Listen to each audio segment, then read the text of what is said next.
जंगल की गहराई में एक कहानी पुरानी है। जंगल का राजा जो सब पे भारी है, उसकी दहाड़ में छिपा संदेश है सारा। मैं भी बाघ है अनुभूति का नारा। मैं भी बाघ, मैं भी बाघ, हाँ मैं भी बाघ, मैं भी बाघ, मैं भी बाघ, हाँ मैं भी बाघ। अपनी शक्ति को पहचान, बचाएंगे हम ये पर्यावरण ये वन। अपनी शक्ति को पहचान, बचाएंगे हम ये पर्यावरण ये वन। मैं भी बाघ, मैं भी बाघ, हाँ मैं भी बाघ, मैं भी बाघ, मैं भी बाघ, हाँ मैं भी बाघ। सापा नीपा धामा पमगरे गम पधनी सा। जंगल का राजा बनाए रखे संतुलन, वन्य जीव और पेड़ों का करे संरक्षण। उसकी राह पे चल, हम भी कुछ ऐसा करें, पर्यावरण की रक्षा में कुछ बाघ जैसा करें। हम भी कुछ ऐसा करें, कुछ बाघ जैसा करें। अपनी शक्ति को पहचान, बचाएंगे हम ये पर्यावरण ये वन। अपनी शक्ति को पहचान, बचाएंगे हम ये पर्यावरण ये वन।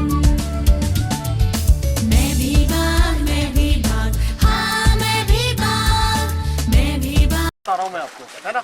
अभी हमने कहाँ की बात की थी? बाघ की बात की, बाघ की बात की थी ना। इधर ध्यान देंगे आप लोग, इधर सुनिए जरा। यहाँ सामने आ जाओ, सामने आओ। क्यों लग रहा है? बाघ की बात की थी ना हमने।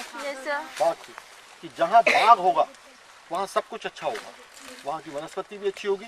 तो आप देख रहे हैं यहाँ पर, यहाँ हमने तरह तरह के पेड़ पौधे देखे, सब प्रकार के देख लिए, और फलदार वृक्ष भी यहाँ भरपूर है। ये आंवला दिख रहा है आपको, उधर पीछे भिलवा था, उधर उमर गूलर है, उधर अमलतास है, उधर इधर महुआ है ना। तो तमाम प्रकार के यहाँ फलदार, यानी यहाँ पर शाकाहारी प्राणियों के लिए भरपूर भोजन है, भरपूर भोजन है ना। तो बाघ, अब ये जंगल तो देख ही रहे हैं आप, कितना अच्छा जंगल है, कितनी हरियाली है यहाँ पर। तो जहाँ बाघ रहेंगे वहाँ ऐसा ही जंगल होगा, ठीक है ना। अब यहाँ आंवला देख रहे हैं आप, आंवले का नाम क्या है? बॉटनिकल नेम इम्ब्लिका ऑफिसियलिस, है ना।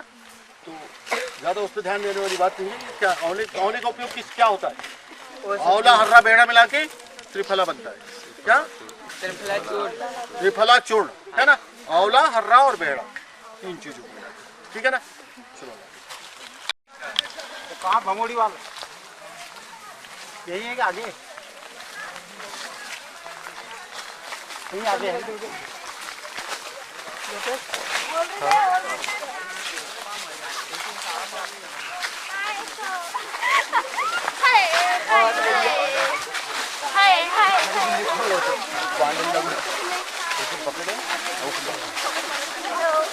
दीदी ये बटन की है, प्लास्टिक की।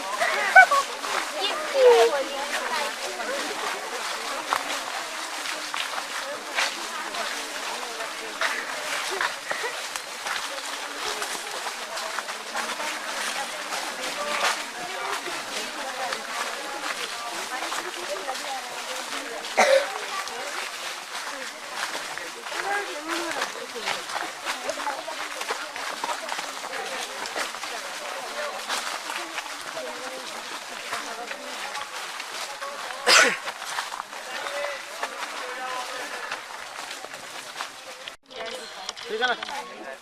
ये क्या है? ये इसको बिल्कुल मत खोलिए, बिल्कुल मत खोलिए। अब यहाँ ध्यान से सुनिए, बिल्कुल भी कोई पुस्तक नहीं खोलेगा, ठीक है ना।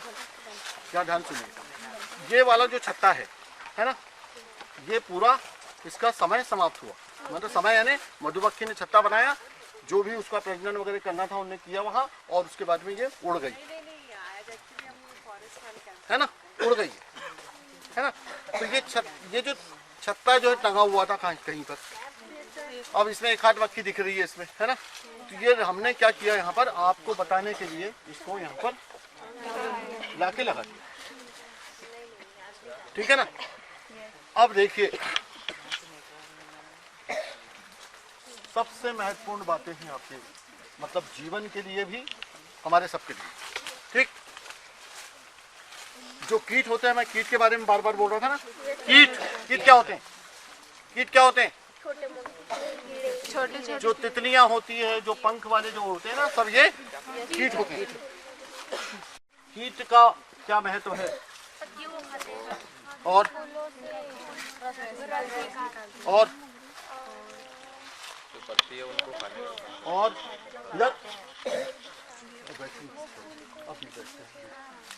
थोड़ी देर खड़ जाओ। किसने बोला परागण? ये क्या करते हैं देखिए आप, ध्यान से सुनिएगा आप लोग। जितने कीट है दुनिया में, अगर ये कीट, मधुमक्खियां भी कीटों के अंतर्गत ही आती है, वो भी कीट है, वो भी कीट है।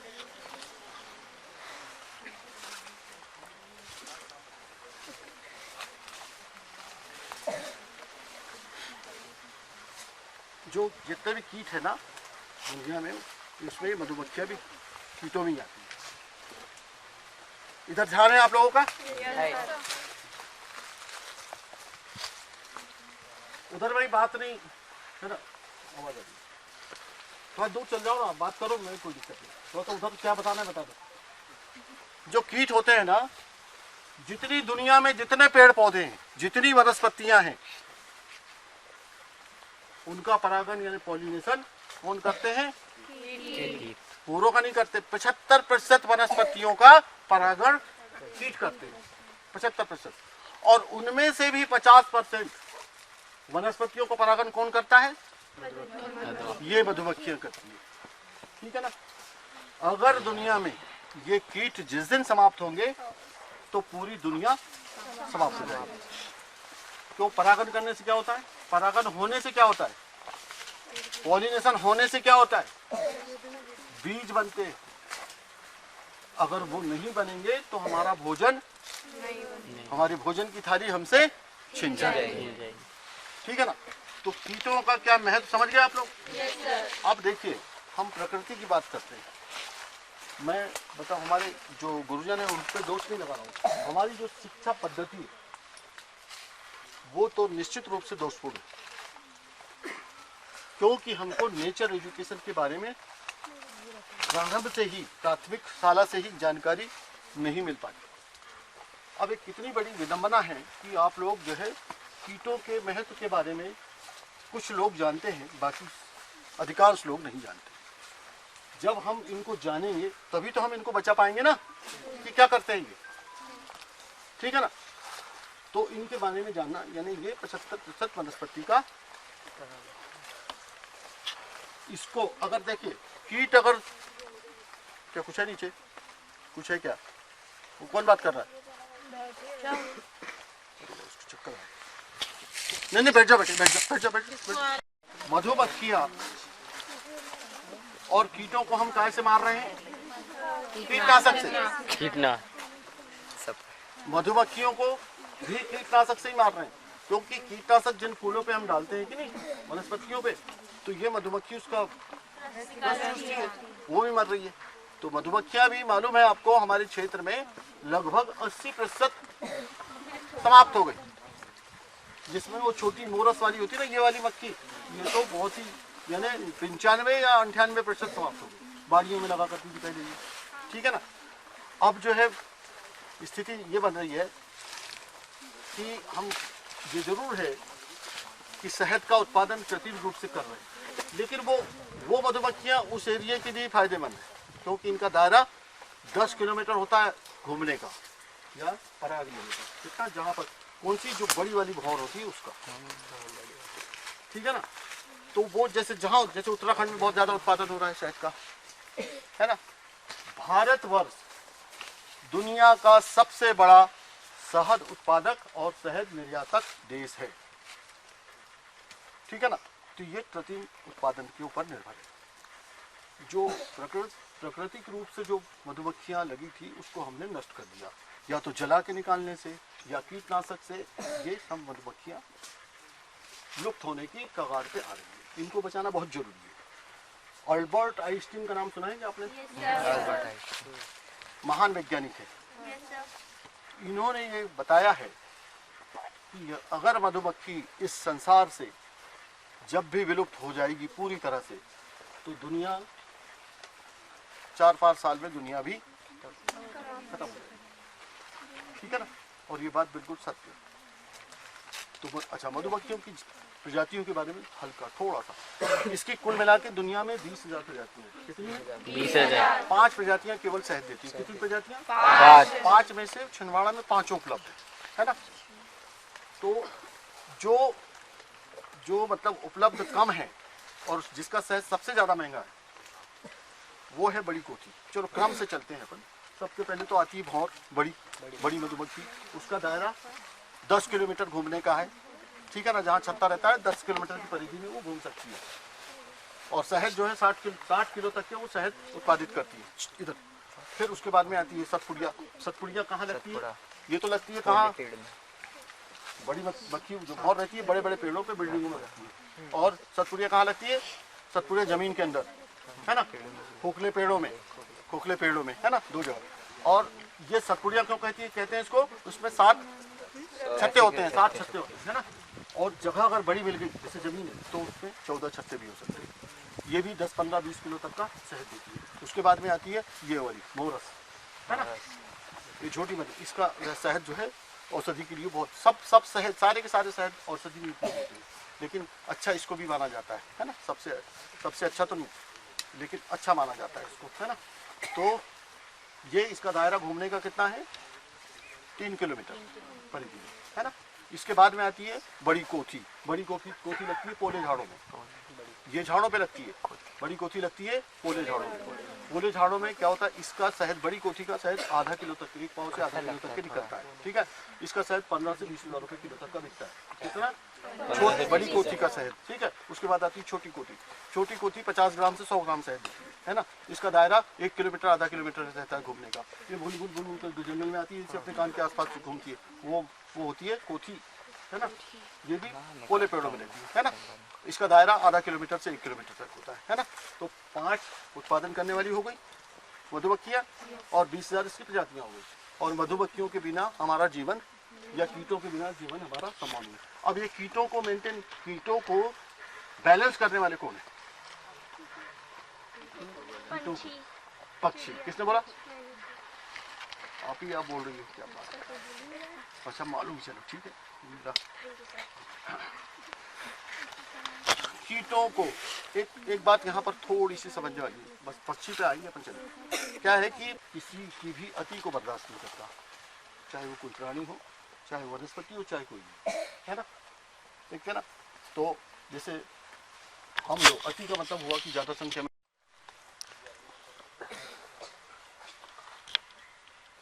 बंद कर,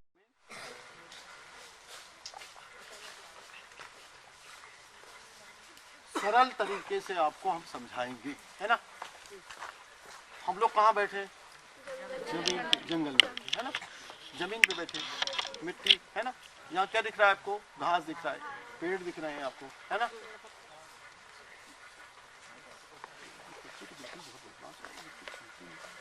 कौन आवाज कर रहा है?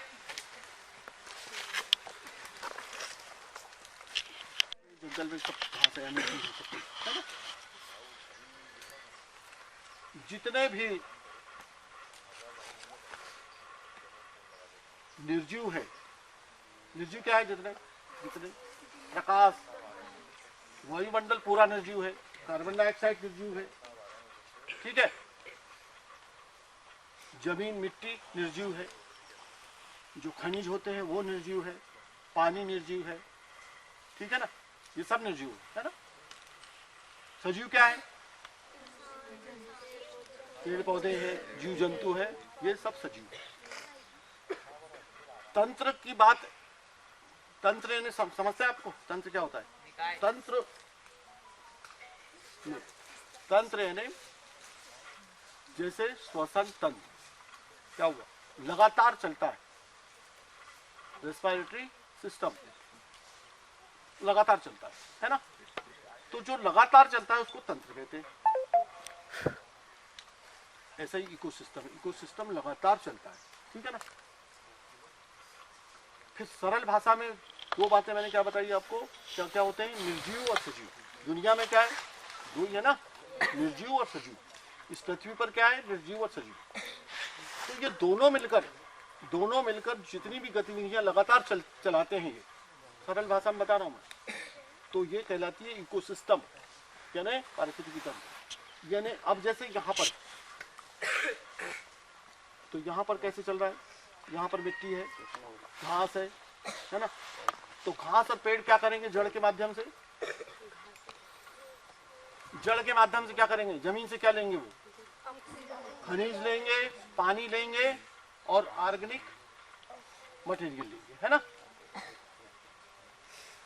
और ऊपर से क्या लेंगे, वो प्रकाश लेंगे, कार्बन डाइऑक्साइड लेंगे। और चूंकि वो हरे हैं इसलिए वो क्या बनाएंगे, भोजन बनाएंगे ना, प्रकाश संश्लेषण से। तो हमारे जो जितने भी प्राणी हैं और जितने भी वनस्पतियां हैं, उनमें जो मूलभूत अंतर है वो क्या है कि वो अपना भोजन, कौन, प्राणी अपना भोजन नहीं बना सकते और पेड़ पौधे अपना भोजन बना सकते हैं। और उन्हीं के ऊपर कौन निर्भर करते हैं, प्राणी। तो फिर बार बार याद करना, निर्जीव और सजीव, है ना। तो पहले निर्जीव से हमने क्या किया, पेड़ पौधों ने क्या क्या लिया और भोजन बनाया। तो ये कहलाते हैं क्या, उत्पादक, ये कहलाते हैं प्रोड्यूसर, उत्पादक, ठीक है ना। और जो इनको खाता है वो कहलाते हैं उपभोक्ता, कंज्यूमर। जो शाकाहारी होते हैं उनको क्या कहते हैं अपन, प्राथमिक उपभोक्ता, प्राइमरी कंज्यूमर, ठीक।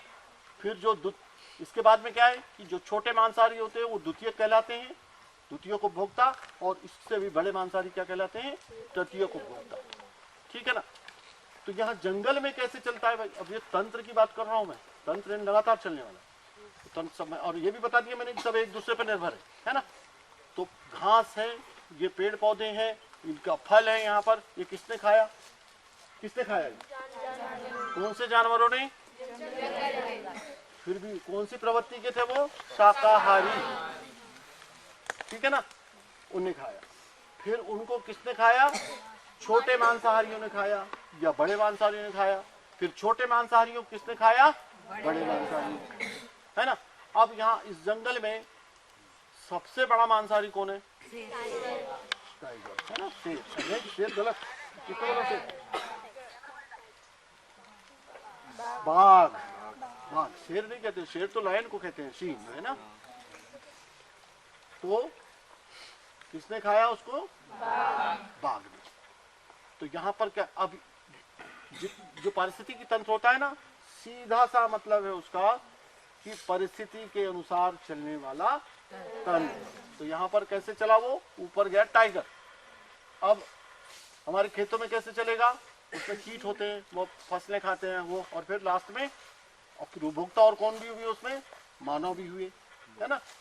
और कीटों को खाने वाला कौन हुआ, द्वितीय उपभोक्ता, पक्षी हुए, पक्षी मरे गए। तो अब ये इनको कहते हैं, क्या बोलते हैं इसको, खाद्य श्रृंखला। क्या कहते हैं इसको, खाद्य श्रृंखला मतलब फूड चेन। और फूड चेन तो क्या होती, चैन मतलब ऐसी चली, है ना, गोल चैन मतलब लगातार चलने वाली, उसको कहते हैं चैन। और उसके बाद में क्या होता है कि जैसे मान लीजिए अब ये पत्तियों को और घास को किसने खाया, कीड़े भी खा रहे हैं, छोटे मतलब खरगोश भी खा रहे हैं। कौन होता है, स्नो लेपर्ड, तेंदुआ होता है ना सबसे ऊपर वहां पर। फिर उसके बाद में पोलर बियर, सफेद भालू वहां पर ऊपर होता है, तो वहां पर ये ऊपर होता है, ठीक है।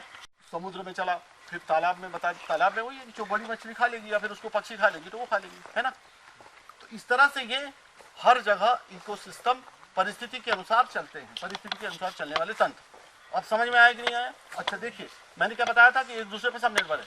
तो जैसे और अति कहीं बर्दाश्त नहीं होती, तो मैंने बताया कीट को नियंत्रित करने वाला कौन है, पक्षी। सांप को नियंत्रित करने वाला कौन है, पक्षी है, मोर वगैरह है ना, बाज है, ठीक है। चूहों को नियंत्रित करने वाला कौन है? फटाफट समझ जाओ आप, है ना, बिल्ली है और सांप है ना। फिर उसके बाद में आपके केकड़ों को नियंत्रित करने वाला कौन है? वो नहीं पता पड़ेगा। ठीक है, अगर मान लीजिए सर्प नहीं रहेगा तो चूहे बढ़ जाएंगे, पक्षी नहीं रहेंगे, से अपने साथ सतरंगी रहता है उस टाइप से 7 प्रकार की जड़ें रहती है। और इसका उपचार जो अपने मिश्री के साथ में मिलाकर इसका सेवन किया जाता है, जिससे कमजोरी वगैरह दूर होती है। इसके उपयोग के लिए है इसकी यानी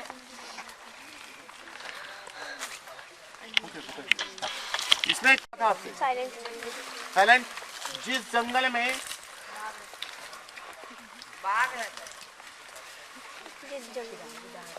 कौन रहता है? बाघ। मैंने ये बताया था कि जिस जंगल में बाघ रहता है वहां पर सब कुछ होता है, औषधि वाले, फलदार, है ना, तमाम प्रकार के वृक्ष। तो यहाँ तो तमाम प्रकार के वृक्ष आप देख रहे हैं, है ना।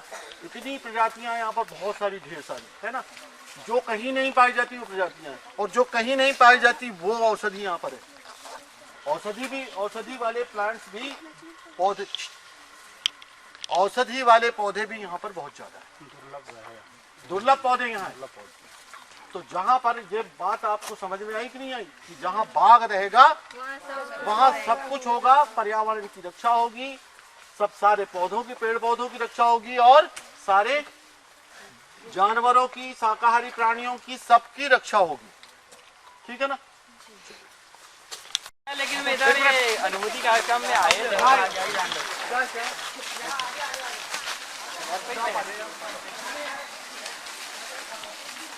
तो घर पे आएंगे, आवाज तो मिल जाएगा।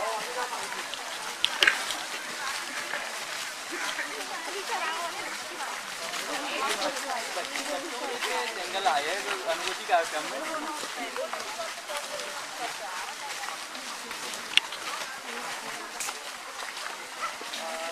कौन आएगा? क्या 7 ही बजे आ गए हम सुबह, लगभग 9 बजे।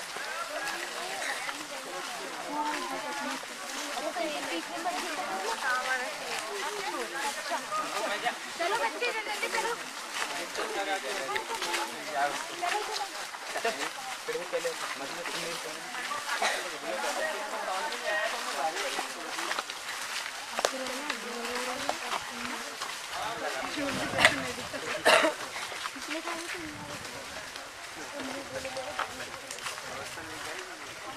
है ना। बैक्टीरिया के बाद क्या आता है? फिर कवक के बाद शैवाल। किंगडम है, उसमें ये उल्टा काम है इसका, दूसरों के ऊपर हो जाए। तो ये भोजन कहाँ से लिया इसने? लकड़ी से, लकड़ी, है ना। अब ये लकड़ी से लिया इनने, और ये क्या देखिए आप, ये दिख रहा है ना, बहुत ही सुंदर दिख रहा है ये, है ना। अब ये सब क्या होगा? मिट्टी में मिलेगा बाद में, तो क्या बनेंगी? क्या इधर क्या है ये? ह्यूमस बनाएगा ये, है ना। और उसके बाद में आप ये और भी देख रहे हैं, ये जो जितनी भी लकड़ियां हैं जो जंगल में कट के गिरती है, आवाज कोई भी नहीं करेगा, बात नहीं करेगा। ये जो लकड़ी पड़ी है ना जंगल में, तो बहुत सारी लकड़ियां कट के गिर जाती हैं। उसको वास्तव में हमको जंगल में ही रहने देना है ना। तो जंगल में रहने देंगे तो क्या होगा? इसमें बहुत सारे जीव जंतु पलते हैं, पूरा अपना जीवन चक्र पैदा करते हैं, है ना। और हर प्राणी, हर जीव जंतु, हर वनस्पति सब हमारे लिए या पृथ्वी के लिए, प्रकृति के लिए उपयोगी है। ठीक है ना। कोई भी नुकसान नहीं करता, लेकिन अति जब होती है तब वो नुकसान करता है। ठीक है ना। तो इसमें ज्यादातर क्या होते हैं? दीमक लगते हैं इसमें, और इसकी खाद बनाते हैं, और बहुत सारे जीव जंतु भी इसमें रहते हैं, अपना पूरा जीवन चक्र चलाते हैं इसमें, है ना। इसलिए जितने पेड़ जंगल में कटते हैं उनको जंगल, चलो उधर से आगे। खाने से मिलता है ये नहीं, सब पोषक ही तत्व है, सब कारण। तो जिंदा रहेगा तभी पोषक तत्व देगा, ऐसा नहीं है। इसमें कुछ बचे रहता है जो प्रोटीन, हाँ, जो बचे रहता है ना। अरे जमीन में कहाँ पर पता कौन सा जिंदा होता है? जमीन जिंदा होती है क्या? उसी से तो फिर घास लेते कि नहीं? फूल है ये एक प्रकार का, फफूंद सड़ी चीजों में लगता है ना, और इसको मॉइस्चर चाहिए बहुत। तो आप ये बोल रहे हो कि ये खाना कहाँ से ला रहे हो क्योंकि इसके पास खुद ही खाना नहीं है, ये कहना चाह रहे हो ना? तो इसके पास जो बचा हुआ है तो सेल्यूलोज वगैरह जो होते हैं उनके मतलब सेल्यूलोज वगैरह जो होते हैं उसकी बॉडी में, जैसे मान लो अपनी बॉडी तो मर गई, ये अपने पास जान नहीं है, ठीक है, जब उसको दफनाते हैं तो फिर लेकिन कीड़े क्यों लगते हैं उस पर? मतलब कुछ ना कुछ बचा, हड्डी तो है ना, हड्डी को खाने के, हड्डी में क्या होता है? कैल्शियम, मतलब वो चीज़ें वो खा रहे हैं, इसके पास भी कुछ ना कुछ तो होगा इस पर, तो वो उसको खा रहे हैं और फिर इसको डिस्ट्रॉय करेंगे ताकि ये मिट्टी बन जाए, समझे? मतलब कुछ ना कुछ बचा रहता है, उसको खराब कर, उसको सड़ाते हैं फिर उसको डिस्ट्रॉय करते हैं।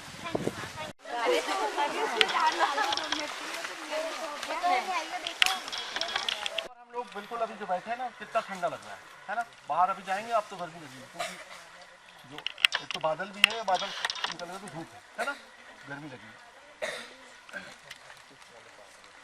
जितने बच्चे जो पीछे बात कर रहे हैं ना उनको मैं सामने लेके आऊँगा, यहाँ बैठवा लूँगा, यहाँ सामने, है ना? तो बात बिल्कुल नहीं करें। तो पिछले बार हम लोग जब यहाँ पहले यहाँ पर, और कब तक बहता है और कब बंद हो जाता है, ठीक है ना? तो सबसे पहले तो पानी की बात करें। जल चक्र क्या होता है? जल चक्र समुद्र का पानी भाप बन के ऊपर जाता है, बात नहीं, भाप बन के ऊपर जाता है, बादल बनते हैं। क्या है? जलवायु परिवर्तन का बहुत ज्यादा प्रभाव है, ग्लोबल वार्मिंग का बहुत ज्यादा प्रभाव है, वैश्विक जो तपन का बहुत ज्यादा प्रभाव है, इसलिए जो है रेगिस्तान में भी वर्षा हो रही है। इसका सबसे अच्छा उदाहरण है बेंगलुरु सिटी। उसको क्या कहते हैं? गार्डन सिटी भी कहते हैं। वहाँ गार्डन बहुत ज़्यादा है, पेड़ पौधे बहुत ज़्यादा है, तो वहाँ पर आजू बाजू के जो क्षेत्र हैं अपेक्षाकृत उससे ज़्यादा वर्षा होती है, ठीक है ना? तो ये हो गई वर्षा। वर्षा की बात कर ली अपन ने। अभी तक अपन ने क्या बात की थी? ऑक्सीजन की बात की थी ना। तो ऑक्सीजन कैसे? Carbon dioxide. और कैसे कार्बन डाइऑक्साइड कहाँ से? अवशोषण भी होना और कार्बन डाइऑक्साइड का उत्पादन होना। ये कौन चार पेड़ करते हैं, है ना? इसके बारे में अपन उधर जाएंगे तब बात करेंगे। कौन से पेड़ पौधे ऑक्सीजन ज्यादा उत्पादित करते हैं उनका भी अपन ने जान लिया, है ना? अब पानी पर आते हैं अपन। सबसे महत्वपूर्ण पानी। प्रदूषण कौन कम कर रहा है? पेड़ पौधे। Carbon dioxide. ऑक्सीजन कौन दे रहा है? पेड़ पौधे। तापमान को कौन कम कर रहा है? वैश्विक तापमान जो निरंतर बढ़ते जा रही है उसको कम करने वाले कौन है? पेड़ पौधे। अब उसके बाद में आते हैं अपन पानी पे आ रहे, है ना? तो पानी, वर्षा हो रही है, इधर ध्यान देंगे आप लोग, है ना? 1 जून से वर्षा चालू होती है, 15 जून से चालू होती है ना? 15 जून से चालू हुई वर्षा, तो 15 दिन तक के लगातार पानी गिरा। ये जंगल पहाड़ दिख रहा है आपको, और यहाँ पर बहुत घना वन है, इतना बहुत ज्यादा घना वन है। तो पानी कहाँ गिरेगा? सबसे पहले बरसात का पानी पत्तियों पर और डालियों पर गिरेगा। तो कुछ तो मतलब जो सीधे सीधे मतलब जो जड़ों के माध्यम से नीचे जाएगा, जो डालियों के माध्यम से आया वो जड़ों के माध्यम से नीचे जाएगा, और दूसरा पत्तियों के माध्यम से क्या होगा कि वो उसकी बूंद बूंद करके जमीन पे टपकेगा। तो क्या है? जमीन के अंदर जाएगा वो। जो जितने ज्यादा जहाँ घने जंगल होंगे, जितने ज्यादा जहाँ पर पेड़ होंगे, वहां पर उतना ही पानी वर्षा का जमीन के अंदर जाएगा, ठीक है ना? अगर मान लीजिए पेड़ पौधे नहीं रहे तो क्या होगा कि पानी सीधा आएगा और सीधा नाले में आके और बड़ी नदी में जाके और सीधा समुद्र में जाएगा और मिट्टी को अलग बहा के लेके आएगा, ठीक है ना? तो हम लोगों को अगर ये चाहिए कि हमारे हर गांव में पानी उपलब्ध हो, तो हमको पेड़ पौधे लगाना बहुत ज़्यादा आवश्यक है, ठीक है ना? उसी से ही रिचार्जिंग होती है, रेन और नेचुरल रेन वाटर हार्वेस्टिंग उसी से होती है। किससे? पेड़ पौधों, है ना? अब देखिए 15 दिन तक के लगातार पानी गिरा। 15 दिन गिरने के बाद में 15 तक गिरने क्या होगा कि धरती पूरी, ये पहाड़ वगैरह सब पूरे धरती और जितनी भी मिट्टी है वो क्या होगी? पानी से संतृप्त हो जाएगी। पानी से क्या होगी? संतृप्त होगी। और संतृप्त क्या अंग्रेजी में क्या बोलते हैं? सैचुरेटेड, है ना? फिर क्या होगा कि पानी और लगातार गिर रहा है, तो पानी जो अधिक होगा वहीं से झील चालू होगी। तो जो 4 महीने तक के बरसात होती है तब तक की तो वो हर जगह से आपको झील मिलेगी, पानी झिरता हुआ मिलेगा। लेकिन जैसे ही बरसात बंद होगी, क्योंकि हमारे नदी नाले क्या होते हैं कि बरसात बंद होने के बाद भी बहते रहते हैं, बहते रहते हैं ना? कुओं में भी पानी रहता है, ठीक है ना? तो जैसे ही बरसात और जो धूप के कारण वो सारा का तो पहली बात तो जब पेड़ पौधे कटते गए तो पानी सीधा जल्दी से जल्दी नीचे आएगा, धरती के अंदर जाएगा ही नहीं, है ना।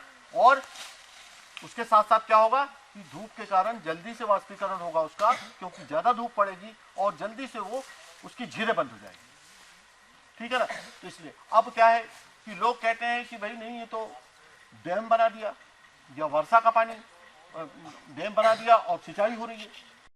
तो जब तक के मतलब ये झील रहेगी तब तक के जो है क्या होगा कि नदी नाले बहते रहेंगे, और जहां झील ये बंद हुई तो गया, है ना, उसी समय इनका बहाव रुक जाएगा।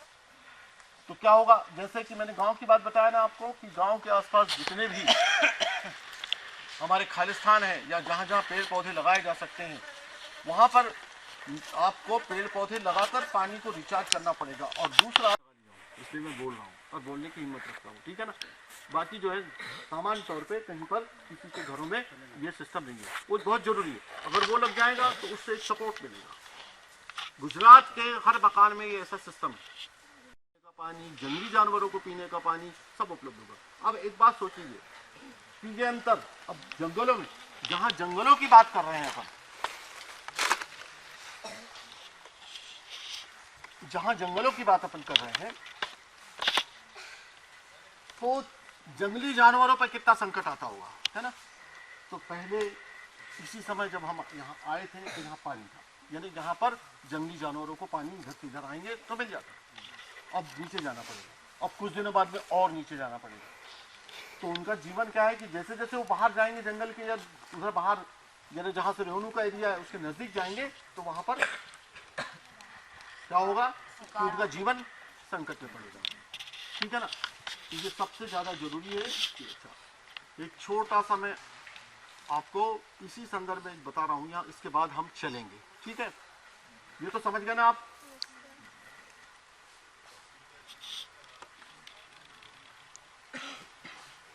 जल ग्रहण क्षेत्र के बारे में जानते हैं आप?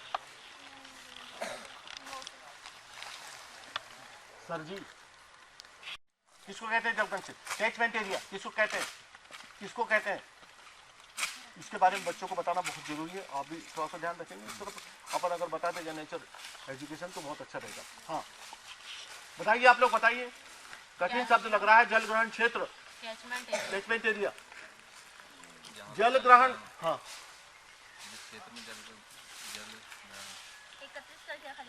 देखिए, ये जल नजदीक नहीं पहुंच पा रहे। देखिए बिल्कुल सरल सा इसका जवाब है। जल ग्रहण क्षेत्र मतलब जैसे ये नाला है, इस नाले में जहां जहां का पानी आता है ये उसका जल ग्रहण क्षेत्र है। बहुत ही सिंपल है ना। अब ये नाला जहां मिलेगा, जिस नदी में मिलेगा, और जितने भी नाले उस नदी में मिलेंगे, वो नदी का एक तो सीधा आने वाला जो जल है वो भी उसका जल ग्रहण क्षेत्र कहलाएगा, और ये नदी नालों का भी क्षेत्र उसका, जैसे नर्मदा, तो नर्मदा में जितनी सहायक नदियां जाती है उनका सबका जल ग्रहण क्षेत्र मिला के उसका जल ग्रहण क्षेत्र है ना। तो जल ग्रहण क्षेत्र कैसा होना चाहिए? जल ग्रहण क्षेत्र में पेड़ पौधे अच्छे से अच्छे लगे होना चाहिए। क्यों लगे होना चाहिए?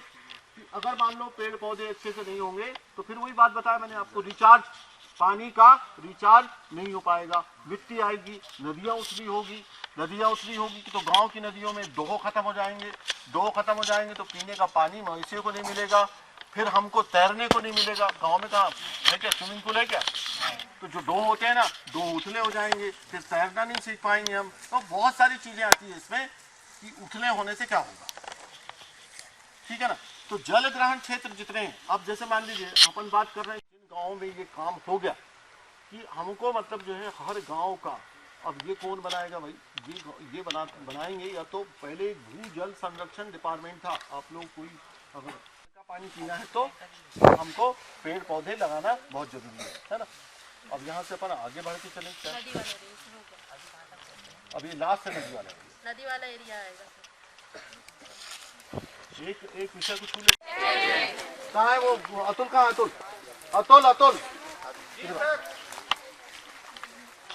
वो उधर जो भीड़ लग गई वो सामने आए यहाँ पर, वो भीड़ राउंड अप हो, अच्छे से राउंड जिनको मतलब ही नहीं रहता ना, वो पीछे रह जाते हैं। बोला कोई कहना, जिनको कोई मतलब नहीं कि क्या बोल रहे हैं क्या नहीं बोल रहे हैं, तो कोई लेना नहीं, हमको कुछ सीखना है ना कुछ करना है। ठीक है। हाँ। ये क्या बने हुए हैं? ये चेक डैम, इसको चेक डैम और क्या कहते हैं इसको? बंधान। बात नहीं, बात नहीं, क्या कहते हैं इसको?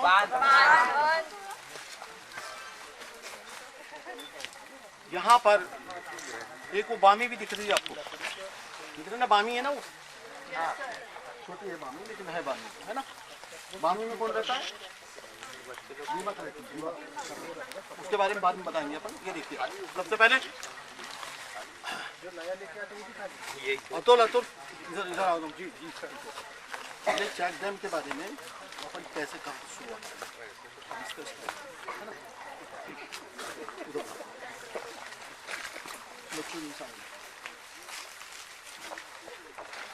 चेक डैम क्यों बनाए गए? मिट्टी को रोकने के लिए। मिट्टी और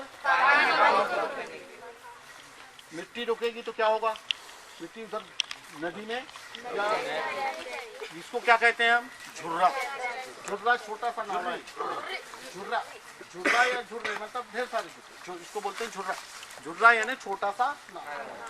ये नाला कहाँ से बनना चालू हुआ? ऊपर से बना। ठीक है ना। अब अगर मान लीजिए हम इसको यहाँ पर रोकेंगे नहीं,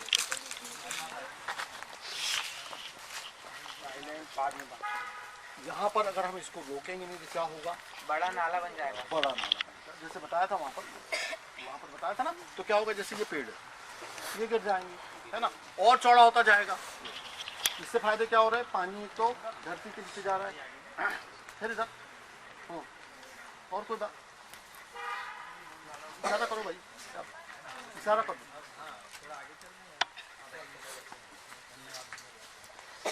ये जो डैम है पानी को भी रोक रहे हैं और यहाँ पर जो जंगल है इसमें बनाना इनका बहुत जरूरी है। क्यों बनाना जरूरी है?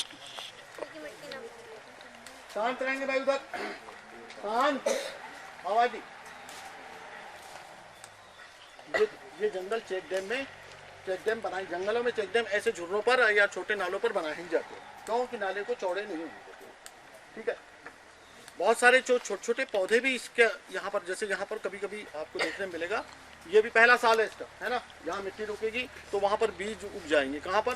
जहाँ मिट्टी रुकेगी। तो कुल मिला के ये चौड़े नहीं हो पाएंगे, चौड़े नहीं हो पाएंगे। जैसे कि अभी आगे चल के देखेंगे कि बहुत बड़ी नदी है, अगर हम इस टाइप से चेक डैम नहीं बनाएंगे, बात कम एक करें, दिन टाइम आएगा, बात कम करें, ये भी काफी ज्यादा चौड़ा हो जाएगा। ठीक है। और पानी के साथ में मिट्टी भी बह के कहीं और चली जाएगी। ठीक है। इसलिए छोटी छोटी झुर्रियों में हम लोगों के द्वारा ये चेक डैम बनाए जाते हैं। विशेष तौर पर छोटी झुर्रियों में, जो बड़े जो नाले होते हैं उस पर हम लोग स्टॉप डैम बनाते हैं, जिससे कि पानी रुके और किसानों को भी पानी मिलता है, वन्य प्राणी भी पीते हैं पानी उसका। तो ये छोटी झुर्रियों के लिए चेक डैम होता है। ये तो जंगल की बात हो गई। जहाँ पर वृक्षविहीन पानियाँ होती हैं, वृक्षविहीन पानियाँ होती है ना, वृक्षविहीन पानियाँ क्यों हो जाती है? क्योंकि वहाँ से पेड़ काट दिए जाते हैं, उनमें भी छोटे छोटे नाले हैं, है ना। और उनमें भी जो डाउन होता है, तो एक तो क्या होता है कि तीखा ढाल बोलते हैं, ज़्यादा ढाल, और एक ऐसा ढाल, है ना।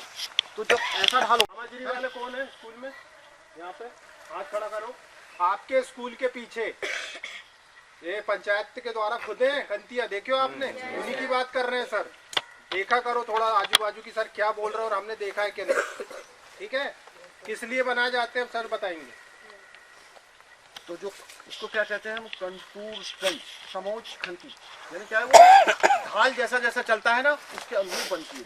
मान लो यहाँ से ढाल ऐसा मोड़ा, है ना, ढाल जैसे ये ढाल चल रहा है, ढाल तो ऐसी आएगी, हल्की सी मोड़ेगी, यानी तो मिट्टी रुकेगी। ठीक है ना।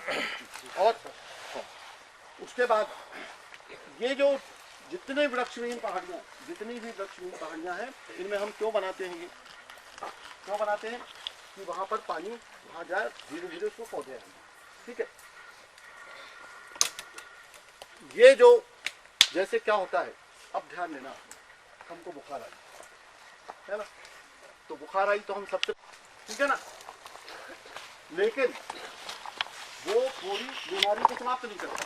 तो पूरी बीमारी के लिए क्या करना, जो वृक्षविहीन पहाड़ियाँ हैं, जो हमारी धरती माँ है, जो वृक्षविहीन हो जाती है, वो तपती है, वो ठंडी में, मतलब तपती है ना, उसका तापमान बढ़ता है, ठंडी में भी उसको गलत असर पड़ता है, पानी में गलत असर तो पड़ता है, मालूम ही आपको, मिट्टी बहा के ले जाता है। उसकी क्या है, जहाँ पर वृक्षहीन पहाड़ियाँ वहाँ पर ये पैरासिटामोल के समान है, और पेड़ पौधे स्थायी इलाज, पूरा कोर्स है ना। चलो तो फिर ये लेंगे ना, ओए ऐसा करोगे सब लोग, माँ सबने ऐसा करें ना, यहाँ पे